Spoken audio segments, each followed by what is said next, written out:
Here's my next project.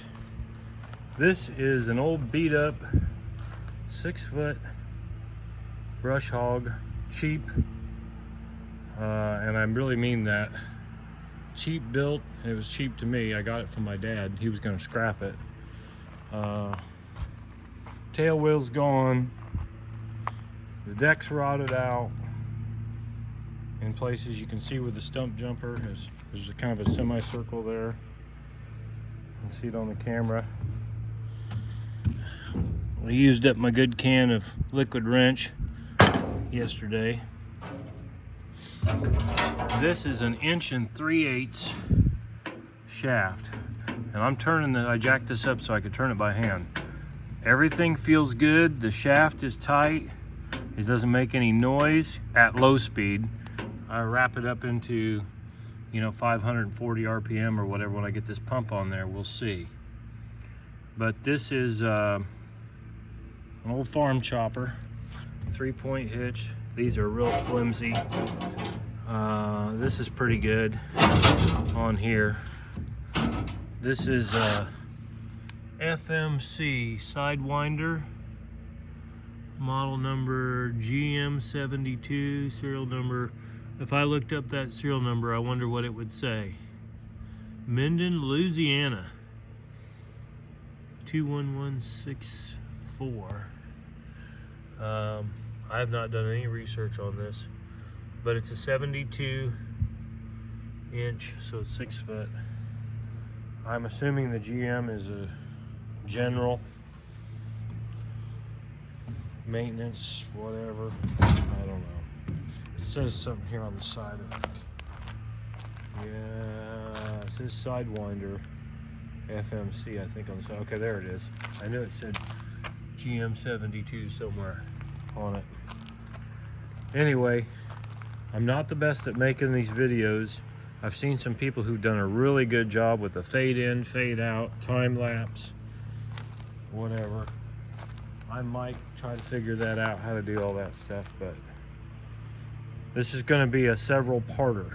And the reason it's going to be a several parter, I did not make a video of me taking that drive shaft off. It's a lemon shape drive shaft. Again, like I said, this with the hole in it there, that is a 1 3/8", a smooth shaft, round shaft going into the gearbox. I can only expect that this is probably 75 horse-ish or less. I think it'll be fine for my purposes.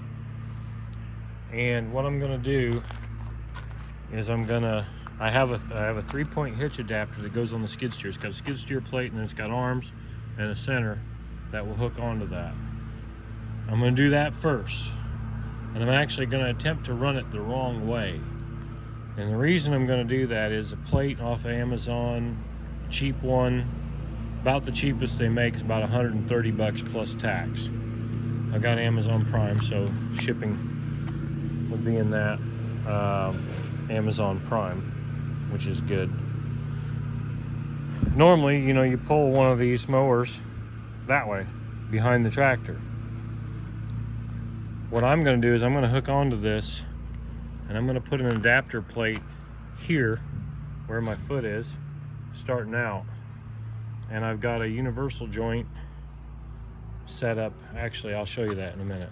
But I'm gonna take the universal joint that goes on the 6-blind shaft on the tractor side and hook it to the universal joint yoke that goes on there. And it's only gonna be about yay long on the machine. We're gonna eliminate the whole drive shaft.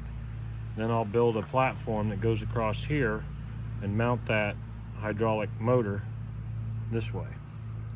Now, this is not ideal, but I don't think it's going to cost me that much to make it. And then it will strengthen this back here, I think. If I change my mind, I'll let you know, but I think that's what I'm going to do. I would prefer to have this end open where I'm running through the brush this way. And by the way, the motor does spin counterclockwise, so the blades are going around like this. They don't go like that, they go like this. They go counterclockwise. So I don't know how it's going to throw the brush out if I chop it from this side. I suspect it'll be okay. My plan is to take these brackets off right here where the chain is and where my foot is. Take that off, and I'll cut this deck right here. It's flimsy as hell. It's like 1/8 of an inch thick, and you can see somebody's already cut that out there, I suspect, so it would shoot the chop stuff out the back instead of throwing it out the front. Is kind of what I think, on both sides. You can see that's bowed out there where I've got it jacked up. I don't know, I'll make up my mind what I'm gonna do for sure. But I've seen guys take this and turn this pump around as well. They'll take it, turn the pump around, and then they'll weld skid steer plate right here, which I could do. From what I've seen, okay, this is straight up and down. They tilt that forward. Instead of like this, they tilt it forward so that you can tilt the mower back to chop at an angle. That's really what I'd want to do. I don't know for sure if I will. I've also got a drill. I could drill these instead of welding to that. I could drill it, or maybe I'll just put a crossbar across there. Maybe that's what I'll do. I'll put a crossbar across there and then bolt on to there. I don't know. What I'm trying to do is get away from having to buy that other plate and turn this gearbox, I should say, around. I put this liquid wrench on there and it was all wet the other day.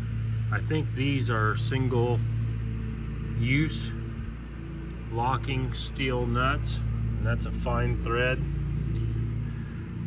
Oh, that's actually got, ooh, I didn't see that yesterday when I was out here working on it. I might see if I can take that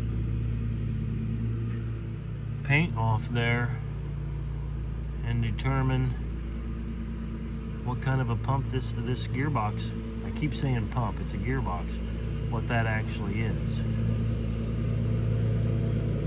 That might be all right. It should work. I just want to try it to get it to work, and maybe the smart thing to do is just spend that $130 and get this plate all rigged up here. I've seen some really cool ones that guys have made slotted fixtures on the back so that the mower can tilt up and down, left and right, and they just put hitch pins in there to slide up and down on it. That one that we've got, it's Erskine, which is what I've been using in my videos previously. It's quick attach is what it is. Erskine is sold through the dealers. Quick attach is sold directly over the internet or over the phone. All right, but anyway, I don't have it here. That drive shaft was stuck on here, and I ended up getting the 10,000 PSI porta power with the duck bill in here, and I'd push against this casting. And again, I had to be really careful because you can break that. I mean, it's pretty solid, but you can break it. And I didn't want to bend the shaft. I had a buddy tell me, oh, you'll bend the shaft. So what I did is I put the duck bill in there and put constant pressure on it, pumped up the porta power as much as I could, and I beat on this with a 2-pound brass hammer. And then I would take it and turn it about a quarter of a turn. I took the duck bill out, took it about a quarter of a turn, and then pushed on again, beat on again, and it finally kept coming. What was the problem is this head, I don't know if it was a soft bolt or a hardened bolt, but generally speaking, you're supposed to use a soft bolt in here. That's what that's supposed to do, so the yoke, if you hit something hard, it'll shear. Well, what ended up happening was somebody sheared the bolt, but then the drive shaft spun, the PTO shaft spun on the drive shaft, and it was covering up that hole, and somebody couldn't figure out how to get that turned. So what I end up doing is I end up beating the yoke off, and there was a piece in there. I think I threw it out, but it was just the size of that, and it had gotten wallered on top, had like a little flange on there, so it couldn't pop out through that hole. It's a real tight tolerance. It's a 1/2 inch bolt, and luckily for me, I've got some soft 1/2 inch bolts. And what I intend to do is put the bolt with a hex head and a washer underneath it, put the bolt down through the yoke, through the drive shaft, out the other side, put a washer on there, and then put a nylon locking nut on the other side. And what that'll do, if that washer's on there and I shear a bolt, theoretically one side or the other I'll be able to get underneath that washer to pry it out of there. Okay, that's the idea. All right, so let's go over here and I'll show you this deal in my little shop here. I was tired last night and I didn't want to work on it anymore. I'm going to order the parts here tonight. I just got out of the shower and I thought, yeah, I'll do this video. Okay, this is the drive shaft. This is the inner. You can see how that was all rusted up there. It is, what is that, 6 inches, give or take? Never ask a man, right? But it was all gunked up in there. I don't know when the last time was this chopper had been used, but you can take these retaining clips out. I've got some snap ring pliers I can use. I got a nice set. Anyway, this is the 1/2 inch bolt, nylon locking nut, washer. Should work out great. And I'll just take these yokes apart if they'll line up. I think they will, but they may not. I don't know. They look like they're the same size, but they might not be. And I'll try to put these two yokes together. Really, it doesn't even matter if the yokes are the same size. It just matters if the universal joints are the same size. I'll have to measure that, but they do look similar. So what I'll do, I'll take this one with the spring-loaded pin. That was all seized up. I got that banged out. It didn't take much. I just banged on it with a hammer a few times, but you can see it was rusted in there. When I sprayed some penetrating oil in there. Anyway, so I'll take this yoke that goes to the PTO shaft, which is going to go on my hydraulic pump, the hydraulic motor that takes this 6-spline shaft, okay, and that'll go in there, and then we'll hook this side to the gear.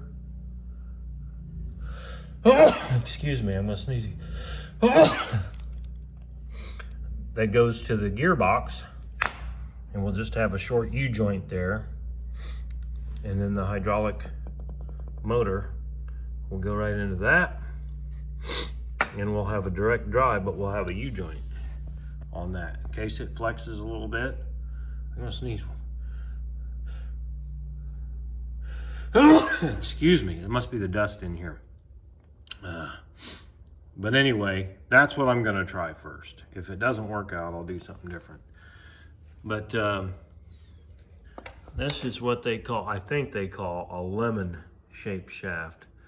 Anyway, it's more triangular than square for sure. And I hooked that to 2 great big beams in my shed and put a hydraulic Porta-Power pullback ram on there, put pressure on it, on the shaft, and then beat on it with that 2-pound hammer, and it finally came apart. But I was working on this project for several hours. Lord knows how long this chopper's been sitting out in the weather, or even how old it is. When I get done here, I may take some pictures of that actually, or get a little scraper there and try to look at that tag that's on the gear box. But anyway, that's the idea. So nothing too exciting, and like I said, I'm not the best at making these videos, but hopefully you'll get the content. I don't know that I'll do a video of me trying to take these U-joints apart. there might be a lot of swearing and unproductive things that happen if it doesn't go well. But I'll try to do my best. I'll try to get the part numbers off them first, so if I do mess them up, I can put brand new ones in. Usually you don't mess up the yokes. Usually what you mess up are the bearings, the needle bearings and the universal joints. Okay, so this is a money pit. The new chopper that's heavy duty is about $8,000 last time that I priced one. My dad gave me this chopper, and I figure I'll have, if I buy that plate with all the hoses and fittings, and the hydraulic motor is the most expensive thing. That is about 350 bucks. I'll have about 1,000 bucks in this.